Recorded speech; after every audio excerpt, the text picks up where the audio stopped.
Hello बच्चों, electric field intensity due to dipole के बाद हमारा जो टॉपिक है आज है torque on dipole in uniform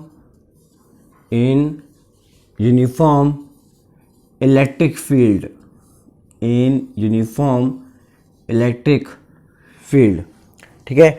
वैसे बच्चों, इस टॉपिक को शुरू करने से पहले आपको मैं कुछ चीज़ें बताऊंगा। ठीक है। देखिए, इलेक्ट्रिक फील्ड तो आप पढ़ चुके हैं पहले, अब यूनिफॉर्म आ गया आगे। ठीक है। इसका मीनिंग क्या है, ध्यान दो बच्चों। जब कभी किसी मीडियम में अगर लाइंस ऑफ इलेक्ट्रिक फील्ड के बीच में गैप मेंटेन रहता है, गैप कैसा रहता है, मेंटेन रहता है, मतलब ये जो गैप है इनके बीच में, लाइंस के बीच में, वो क्या रहे, सेम रहे, तो ऐसे मीडियम में जो इलेक्ट्रिक फील्ड प्रेजेंट है उसको हमने क्या बोला, यूनिफॉर्म इलेक्ट्रिक फील्ड बोला। ठीक है। तो यहाँ पे हम क्या लिखते हैं, ई वेक्टर, या फिर कहीं लिख दीजिए आप यहाँ आसपास। अब देखिए, लाइन्स अगर निकल रही हैं यहाँ पे, यूँ जा रही हैं, इसका मतलब क्या है, यहाँ पे कहीं ना कहीं कोई पॉजिटिवली चार्ज बॉडी है जिससे लाइन्स क्या हो रही हैं, इमिट हो रही हैं। और एरो की डायरेक्शन कहाँ जा रही है, आगे जा रही है। इसका मतलब यहाँ पे कहीं ना कहीं क्या है, कोई नेगेटिवली चार्ज बॉडी है। ठीक है, जिस पे लाइंस क्या हो रही हैं, टर्मिनेट हो रही हैं। तो यहाँ पे हमने ऑब्जेक्ट को शो नहीं किया, क्योंकि यहाँ पे हम ये मानते हैं कि ये इन्फिनिट से आ रही हैं, और इन्फिनिट की तरफ क्या हो रही हैं, जा रही हैं। ठीक है। तो ऐसे मीडियम को हम क्या बोलते हैं, यूनिफॉर्म इलेक्ट्रिक फील्ड मीडियम बोलते हैं। पहली बात तो ये। फिर देखिए, टॉर्क वैसे 11th क्लास में आपने पढ़ा हुआ है, फिर भी मैं एक बार रिकॉल कर देता हूँ। देखो बच्चों, जब कभी रोटेशन होता है, क्या होता है, रोटेशन होता है, तो उसके लिए हमें दो फोर्सेस चाहिए। कितने फोर्सेस चाहिए, 2 फोर्सेस मिनिमम। जैसे मान लीजिए मेरे पास ये मार्कर है, ठीक है, एज्यूम कीजिए भाई टेबल पे रखा हुआ है ऐसे, ठीक है, और या फिर रेस्टोरेंट पे आप किसी का वेट कर रहे हो मान लो, ठीक है। ध्यान दीजिए, तो अपनी फिंगर्स से आप क्या करते हो, फोर्स लगाते हो टाइम पास करने के लिए ना, ऐसा कुछ घुमाने के लिए इसको। तो देखिए, तो इनडायरेक्टली आप ऐसा मान लो बच्चों कि आपने फिंगर्स का इस्तेमाल कहाँ किया, किनारों पे किया, एंडिंग पे किया, तो एक फोर्स तो कहाँ लगा, टुवार्ड्स द अपसाइड, एक कैसे लगेगा, टुवार्ड्स द डाउन साइड। ठीक है, मतलब ऐसा या फिर ऐसा। ठीक है। तो ये दोनों जो फोर्स लग रहे हैं, ये वाला और ये वाला, ऐसे या फिर ऐसे, ठीक है, इन्हीं क्या बोलते हैं, कपल ऑफ फोर्स। और कपल ऑफ फोर्स ही क्या होता है बच्चों, टॉर्क होता है। जैसे मान लीजिए मेरे पास एक रोड है, ठीक है, एल लेंथ की, मुझे इसे घुमाना है। तो देखो मैंने क्या किया था, ये मेरे पास फिंगर है, लेट्स सपोज मेरी, ये मेरा हाथ हो गया, ऐसे कर रहा हूँ एक बार नॉर्मल में। ठीक है। देखिए, ये फिंगर से मैंने यहाँ पे क्या लगाया, फोर्स लगाया है इस तरफ, इससे मैं कहाँ घुमाऊंगा, इस तरफ। ठीक है। तो ये डायग्राम क्या है, थोड़ा टफ बनता है, इसलिए बुक्स के अंदर क्या होता है बच्चों आमतौर पे कि हम फिंगर को हम ड्रॉ नहीं करते, हम करते क्या है वो देखिए। जैसे ये जो एंड है, फर्स्ट एंड, इस पर फोर्स कहाँ लग रहा है, नीचे की ओर, तो यहाँ हमने एक पॉइंट लिया, वो क्या शो कर दिया, लाइन ऑफ फोर्स या फिर डायरेक्शन ऑफ फोर्स। इस पॉइंट पे भी देखो क्या लगा हुआ है, एरो लगा हुआ है, तो यहाँ पर भी हमने क्या लगाया, एरो लगाया, तो यहाँ पे हमने क्या लिख दिया, फोर्स लिख दिया। ठीक है। अब देखिए, ये जो दोनों फोर्सेस हमने लगाए हैं, इन्हें हम क्या बोलते हैं, कपल ऑफ फोर्स बोलते हैं। ठीक है। तो इनके बीच में डिस्टेंस होती है एक, क्या होती है, डिस्टेंस एल या फिर आर मान लीजिए, कोई दिक्कत नहीं है। के बुक्स में यहाँ पे क्या मिलेगा, आपको आर मिलेगा, तो इससे कोई फर्क नहीं पड़ता, एल लीजिए या फिर क्या लीजिए, आर लीजिए। ओके। तो देखो, ये थोड़ा सा डायग्राम टफ पड़ता है, तो इसलिए हमेशा बुक्स में कैसा बनता है, ऐसा हम बनाते हैं। ठीक है। तो आप ऐसा मान के चलिए कि टॉर्क जो है उसको डिफाइन करने के लिए हमने ऐसा मान रखा है, एक सिंपल फॉर्म में। ठीक है। तो देखिए हम कैसे बोलते हैं, torque is the angular force, it is the angular force which is used for rotation, या फिर which is used to rotate any body. जैसे आप झूलों में जाते हो, आप जाते हो गार्डन में, जाते हो गार्डन में झूले होते हैं, ठीक है, तो या फिर ऐसा मान लीजिए कि आपका जो गार्डन है, ठीक है, उसका जो गेट है, मान लीजिए पार्क है, उसका कोई गेट है जिस पे लोहे का लगा होता है सिलेंड्रिकल फॉर्म में, ठीक है, उसको भी आप क्या करते हो, घुमाते हो। तो घुमाने का मतलब क्या है, रोटेशन हो रहा है, तो वहाँ पे आपने टॉर्क लगाया है, क्या लगाया है, टॉर्क। ठीक है। अब देखिए, तो टॉर्क का फॉर्मूला अगर आप भूल गए हो तो मैं आपको बताना चाहता हूँ, होता क्या है, ये फोर्स आपने जो अप्लाई किया वो, और इनटू में ध्यान दीजिए perpendicular distance between both forces. मतलब ये जो दोनों आपने एफ लगाए हैं, फोर्स लगाए हैं, इनके बीच में परपेंडिकुलर डिस्टेंस कितनी है। परपेंडिकुलर का मतलब होता है यहाँ पे जो एंगल बनता है वो कितना बनना चाहिए, 90 डिग्री का बनना चाहिए। ठीक है, तो आप सिंपल सी बात है, आपको देखिए क्या आएगा, एफ इंटू में एल, तो टू इक्वल टू में कितना हो गया, एफ एल। अगर आपने आर लिया है तो यहाँ पे क्या आ जाएगा, एफ इंटू में आर। तो जस्ट एक इंट्रो पार्ट था इस टॉपिक को शुरू करने से पहले, क्योंकि आमतौर पे बच्चा क्या है 11th क्लास में पढ़ता नहीं है, तो वो 12th में आके थोड़ा सा चीज़ें भूल जाता है। ठीक है, तो देखिए अब शुरू करते हैं टॉपिक को। ठीक है, फिर भी आप थोड़ा रिकॉल कर लेना, अगर आपको कमी लगती है कुछ तो आप बुक से रिकॉल कर लेना किसको, टॉक को। ठीक है, इसको थोड़ा मैं, चलो अभी काम आ जाएगा, चलो ठीक है। अब देखो बच्चों, ये हमारे पास क्या हो गया, यूनिफॉर्मलिटी फील्ड हो गया, ओके। और ये हमारे पास क्या है, टॉर्क का फॉर्मूला हो गया बेसिक। ठीक है, अब देखिए हमें चाहिए क्या, टॉर्क अप्लाई कहाँ होता है, डायपोल के ऊपर। हमें वो पता करना है कि डायपोल पे जो टॉर्क अप्लाई होता है उसका फॉर्मूला कैसा बनेगा। ठीक है, वो किन किन चीज़ों पर डिपेंड करेगा। ठीक है, अब देखो बच्चों, मान लीजिए इस मार्कर की का जो कैप है इस तरफ रखा हुआ है पॉजिटिव चार्ज, और यहाँ पे क्या रखा हुआ है, नेगेटिव चार्ज मान लें। तो देखिए अगर इसको मैं डायपोल को मैंने कैसे रखा, मीडियम में, एटमॉस्फेयर में, मान लो ये एंटी कैसे किया, ऐसे किया। तो देखिए लाइन से अगर यूँ जा रही है तो यहाँ पे क्या रहा होगा, पॉजिटिव चार्ज रहा होगा कहीं ना कहीं सरफेस के ऊपर। यहाँ लाइन से जा रही हैं तो यहाँ कहीं ना कहीं क्या रहा होगा, नेगेटिवली चार्ज प्लेट रही होगी। तो देखिए मैंने क्या बोला, इसे आप क्या मान लीजिए पॉजिटिव कैप को, इसे आप क्या मान लीजिए नेगेटिव चार्ज डायपोल का। मतलब इनडायरेक्टली मैं ये कहना चाह रहा हूँ कि ये पॉजिटिव चार्ज है और ये क्या है, नेगेटिव चार्ज है। तो देखिए जब ये डायपोल इसमें एंट्री करेगा तो आप बच्चों देखो ये घूमेगा ही नहीं, क्यों नहीं घूमेगा, देखिए जैसे मान लीजिए ये एंट्री करता हुआ कहाँ चला गया, ऐसे चला गया। तो देखिए पॉजिटिव चार्ज किस तरफ है, इस तरफ है, और इस तरफ क्या है, नेगेटिव। तो इनके बीच में कौन सा फोर्स वर्क करेगा, एट्रैक्टिव फोर्स वर्क करेगा। देखिए ये नेगेटिव चार्ज है, इस तरफ क्या है, पॉजिटिव है, तो ये भी मूव नहीं करेगा, चार्ज करेगा, स्टेबल रहेगा ड्यू टू एट्रैक्टिव फोर्स। तो इस कंडीशन में डायपोल घूमेगा ही नहीं, डायपोल रोटेट ही नहीं करेगा। तो हम ये केस नहीं ले सकते। और आगे देखिए नेक्स्ट केस, ये हो गया point number A, it is a first case, okay. अब देखिए मान लीजिए मैंने एक और केस लिया जहाँ मैंने लिया पॉजिटिव क्यू, यहाँ मैंने क्या लिया, नेगेटिव क्यू। ठीक है, ये मेरे पास मान लीजिए ऐसा है। तो देखिए मतलब जब ये इस बार एंट्री करेगा तो पॉजिटिव चार्ज किस तरफ आएगा, लेट्स सपोज इस तरफ, नेगेटिव चार्ज किस तरफ आएगा, इस तरफ। एंट्री कर रहा है मान लो मीडियम में। ठीक है, अब देखिए आप पॉजिटिव चार्ज किस तरफ आ रहा है, टुवर्ड्स द पॉजिटिव साइड, तो क्या लगेगा, रिपल्सिव फोर्स। ठीक है, नेगेटिव चार्ज आ गया इस तरफ तो इसका लगेगा रिपल्सिव फोर्स। तो ये डायपोल कैसे घूमेगा, ऐसे बाय 180 डिग्री। ठीक है, या फिर ऐसे घूम सकता है क्लॉकवाइज।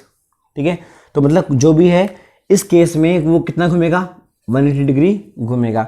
और यहाँ घूमेगा ही नहीं था तो यहाँ पे हमने कितना बना, 0 डिग्री। स्टेबल था ये, यहाँ पे क्या था, ये स्टेबल था डायपोल। ठीक है, फिर देखिए नेक्स्ट केस, थर्ड केस।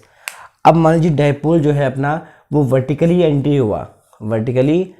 हुआ किस मीडियम में, इस मीडियम में। अगेन देखिए कैप को आप क्या मान लीजिए, एक बार पॉजिटिव चार्ज मानिए, इससे आप क्या मान लीजिए, नेगेटिव चार्ज। ठीक है, तो देखिए यहाँ मैंने क्या माना, पॉजिटिव चार्ज, यहाँ मैंने क्या माना, नेगेटिव चार्ज। तो देखिए पॉजिटिव चार्ज किस तरफ अट्रैक्ट होगा, टुवर्ड्स द नेगेटिव, और नेगेटिव चार्ज कहाँ जाएगा, टुवर्ड्स द पॉजिटिव। तो देखिए डायपोल कैसे घूमेगा, ऐसे इस तरफ, मतलब ये चार्ज ऐसे आएगा और ये चार्ज ऐसा आएगा। मतलब इस टाइम पे इस पर टॉर्क अप्लाई होगा, क्या अप्लाई होगा, टॉर्क, क्योंकि कपल ऑफ फोर्स है ये जस्ट एक क्या है, कपल ऑफ फोर्स। पर हमें यहाँ पे पता होता है कि ये कितना डिग्री घूमेगा, 90 डिग्री घूमेगा। ठीक है, आगे देखिए एक और लेते हैं केस, लास्ट केस है बस, सेकंड लास्ट केस है, डी पार्ट। देखिए मान लीजिए डायपोल कैसे एंट्री करे, ऐसे एंट्री करे, पॉजिटिव चार्ज ऊपर, नेगेटिव चार्ज नीचे, मतलब यूँ आए। ठीक है, तो पॉजिटिव चार्ज किस तरफ जाएगा, इस तरफ, जी किस तरफ जाएगा, इस तरफ। तो इसमें भी कितना डिग्री घूमेगा, 90 डिग्री घूमेगा। देखो बच्चों, मैं आपको क्या बताना चाह रहा हूँ, ध्यान दो। मैं आपको ये कहना चाह रहा हूँ कि कोई भी डायपोल एंटी जब करता है किसमें, यूनिफॉर्म इलेक्ट्रिक फील्ड में, ठीक है, तो बहुत सारी कंडीशंस हो सकती हैं, बहुत सारी पॉसिबिलिटीज़ हो सकती हैं, जिनमें ये मिनिमम मैंने कितनी बताई आपको, 4 बताइए, ठीक है। अब देखिए हम लेते हैं 5वीं, क्या लेते हैं, 5वीं कंडीशन जो हमारे सिलेबस में है, जो हमारे लिए बहुत ही इंपॉर्टेंट है। ध्यान दीजिए, यहाँ देखिए, मान लीजिए मेरे पास लाइंस जा रही हैं यहाँ से यहाँ तक, ठीक है, लाइंस ऑफ इलेक्ट्रिक फील्ड, ठीक है। ये थोड़ा अलग डायग्राम है, ये अलग डायग्राम बना रहा हूँ मैं, ठीक है। थोड़ा सा इसको आगे करता हूँ, चलो 1 मिनट को, ये लीजिए, इसको मैं थोड़ा सा आगे कर दिया, अब ठीक है। अब देखिए आप, ये सब एरोमेंट कहाँ बनाए, इस तरफ बना दिए, ठीक है। अब देखिए, तो बच्चों आपने मैथमेटिक्स में पढ़ा था एक्यूट एंगल और ऑब्ट्यूस एंगल। एक्यूट एंगल क्या होता है, लेस देन 90 डिग्री और मोर देन 0 डिग्री। तो इसलिए हमारा जो सिलेबस जो होता है स्कूल लेवल का, उसमें हमेशा ये मानते हैं हम कि डायपोल जो है, जैसे मान लीजिए मार्कर एक डायपोल का मोलिक्यूल है, ठीक है, ये एंट्री कर रहा है किसमें, मीडियम में, तो एक एंगल बना रहा है, ये एक एंगल बनाएगा with the lines of electric field, जो हमारे लिए क्या होगा, अननोन होगा। क्या होगा, अननोन। मतलब ये एक्यूट एंगल भी हो सकता है, ऑब्ट्यूस भी हो सकता है, पर हमारे एंगल क्या रहेगा, अननोन रहेगा, ठीक है। जैसे मान लीजिए मैंने डायपोल को माना कि ये ए बी डायपोल किस तरह से, इस तरह से है। मान लीजिए मेरे पास ये ए है और ये क्या है, बी है, ठीक है। यहाँ पे तो रखा हुआ है लेट सपोज क्या, नेगेटिव चार्ज, यहाँ पे क्या रखा हुआ है, मान लो पॉजिटिव चार्ज। और आपको पता है हमेशा ए बी डिस्टेंस कितनी होती है, 2a होती है, ठीक है। अब देखो, अभी डायपोल की जो लेंथ है वो 2a हो गई, तो ये जो एंगल बनाएगा, कितना एंगल बनाएगा बच्चों, थीटा एंगल। ये हमारे लिए अभी क्या है, अननोन है। अब देखिए इस केस में जब ये घूमेगा, हमें ये तो कंफर्म पता है कि भाई लाइन्स अगर यूं जा रही है तो इस तरफ क्या रहेगा, पॉजिटिव चार्ज रहेगा, पॉजिटिव चार्ज रहेगा। तो ये जो नेगेटिव चार्ज है, नेगेटिव चार्ज ये किस तरफ अट्रैक्ट होगा, टुवर्ड्स द पॉजिटिव। पर हमें एंगल नहीं पता ना इसमें, ये कितना घूमेगा, ये एंगल कितना है गिवन नहीं है। इसलिए हमेशा हम डेरिवेशन में हम क्या मानते हैं, थीटा एंगल को क्या मानते हैं, अननोन मानते हैं, ताकि इसको हम अप्लाई कर सकें for the numericals, for the numericals, ठीक है। अब मैं क्या कर रहा हूँ, ध्यान दो, इन सभी कंडीशंस को मिटा रहा हूँ, वीडियो को पॉज करके इनको आप लिख लेना, रिप्ले करके एक बार, ठीक है।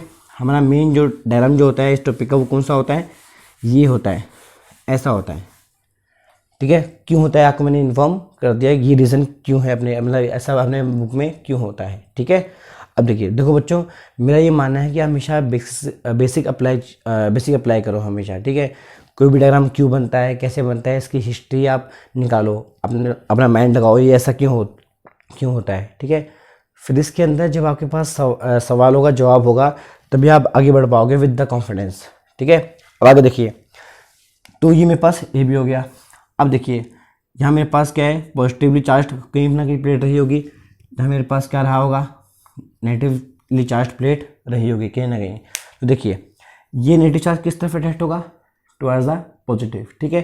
तो इस पर एक फोर्स वर्क करेगा, इस पर एक फोर्स वर्क करेगा। डैशिंग कैसी बनेगी, ऐसे बनेगी, कूलम्ब्स लॉ है ये।